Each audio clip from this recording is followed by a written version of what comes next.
Some of the most common myths in conveyancing is from the time you've decided to engage a conveyancer, what do? Well, don't take my word for it. I've got my good friend here, Leon Loganathan from Keller. Hey Leon, how are you? Hi, good. Look, the Darwin market right now is going gangbusters. I'm getting phone call after phone call from buyers and sellers wanting to pick a conveyancer. Mate, how do they go about picking a conveyancer? Well, they need to find someone who knows what they're doing for a start. Someone who's got a good reputation. Yeah. And someone who's willing to get in there and make sure the job is done from start to finish, and then to advise them properly along the way. I guess one of the biggest sort of complaints in conveyancing is I call a couple of conveyancers and I never get a call back. Really? Yeah, did you know That's that? terrible. No, I'm surprised to hear that, but we started this conveyancing practice with the motto, no matter what you do, respond to telephone calls. That's the starting point.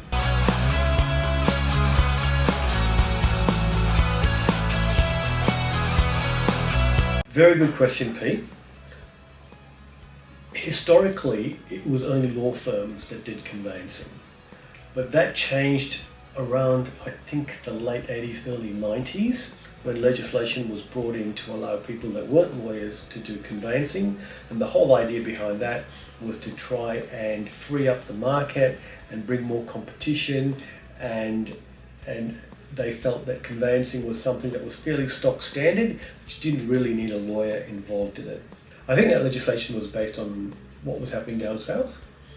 So with that, a lot of people started to go into the conveyancing industry, in the conveyancing market, hang out their own shingle. They had to be trained, of course, to be conveyancers. But because all they did was conveyancing and nothing else, they were able to offer conveyancing at a cheaper price than law firms, because law firms would charge conveyancing by the hour like they do with other areas of law. So that kind of forced the price down, and many law firms just decided, you know what, we can't compete with conveyancers, and so they exited the market. But what we did was we noticed that when I first started working at Keller, that there were a lot of conveyancing firms out there and a lot of frustrated real estate agents. So when I started talking to the real estate agents, what I found was they were frustrated because conveyancers weren't answering phone, weren't basically returning calls. And I thought, geez, how hard can that be to just return a phone call? Whether you know the answer or not, just return a phone call and say, what can I do? Well, I'm still working on the problem, whatever it is. So we decided to start a conveyancing practice within our law firm. And the number one thing I said to them was, whatever you do, just return calls, which worked out very well. But I also realized it was not a good idea for lawyers to get involved in conveyancing, because conveyancers do a very good job. So I set up our conveyancing team and our practice to be run by conveyancers. Okay? Now your question was, why would you use a law firm to do your conveyancing rather than a conveyancing only firm? The number one reason why you would use a law firm is because if the contract becomes complicated, because negotiations start to go off the rails, if people start bandying around provisions in the contract, conveyancers will necessarily have to go to a law firm and have that contract interpreted for the client, and have lawyers effectively deal with any contractual disputes. We do it all in-house. So our conveyancers are left alone to do the conveyancing, but if there's a problem, they flick me an email and say, Leon, I've got a problem with this, could you have a look at this clause? This is what the other side is saying. I'll go through, look at the clause, consider the legal implications of that, and shoot off an email or get involved in a more detailed way and smooth out that conveyancing over.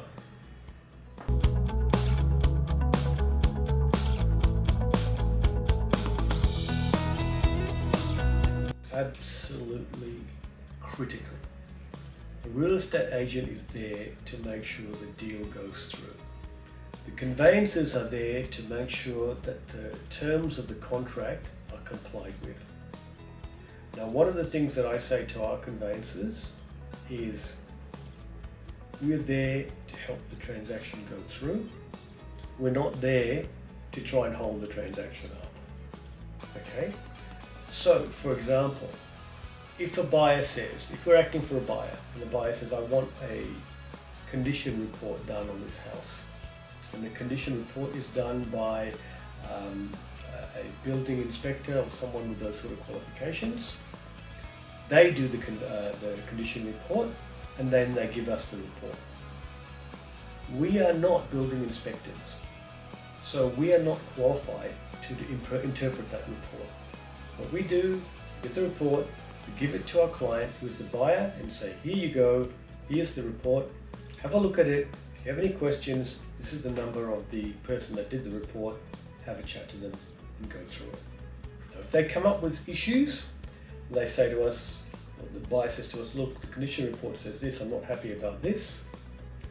What we do is we tell the agent, hey, this has come up. Now, some of the good agents, what they do is they actually attend the inspection so that they are absolutely across any issues that come up during that inspection report. We actually encourage our buyers to go along because we think that if the buyer goes along and the agent is there and the building inspector is there, any issues that arise 99% of the time can get sorted out there and then.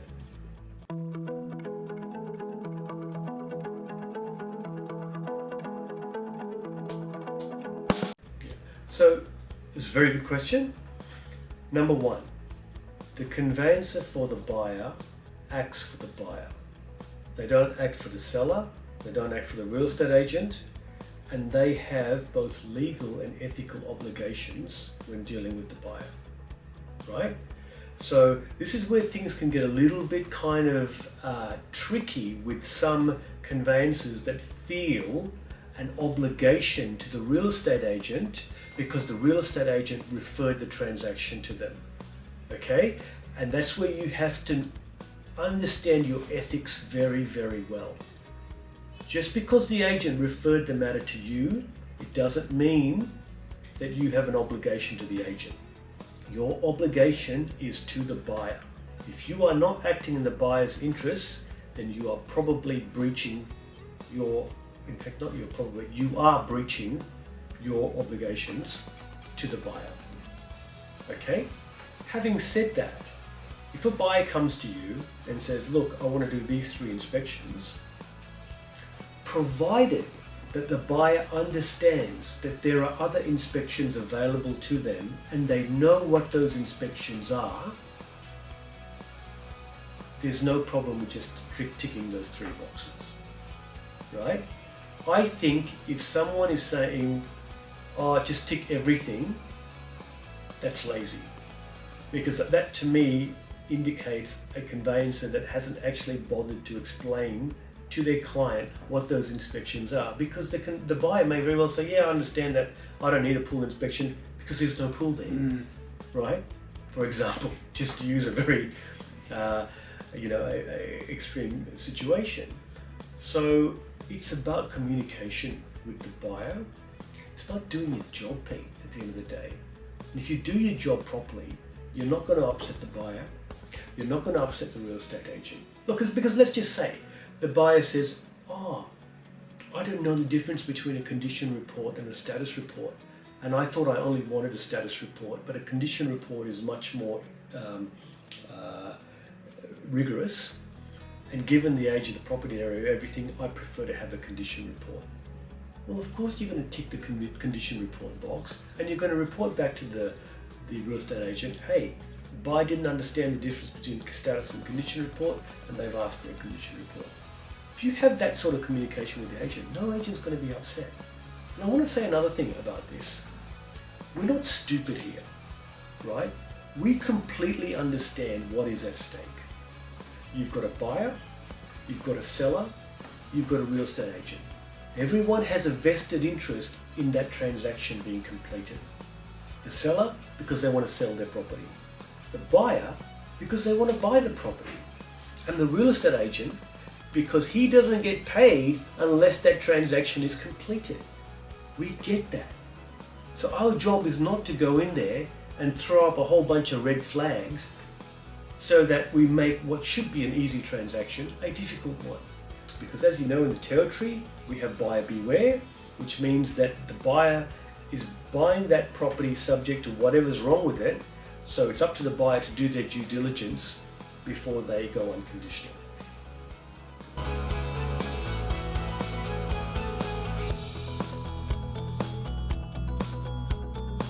So based on the knowledge that I have, conveyancing charges, whether it's a law firm or a conveyancing firm, seem to range between around $1,200 to $1,800, give or take.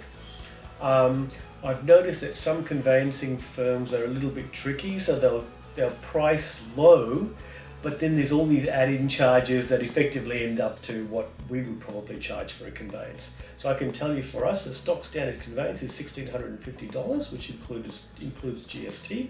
That's for a house or a unit. But on top of that, they've got to look at what they pay for their due diligence, which is the reports that they would do, for example, a pest inspection, a property inspection. All those costs are not our costs, they're costs that are charged to us by report providers.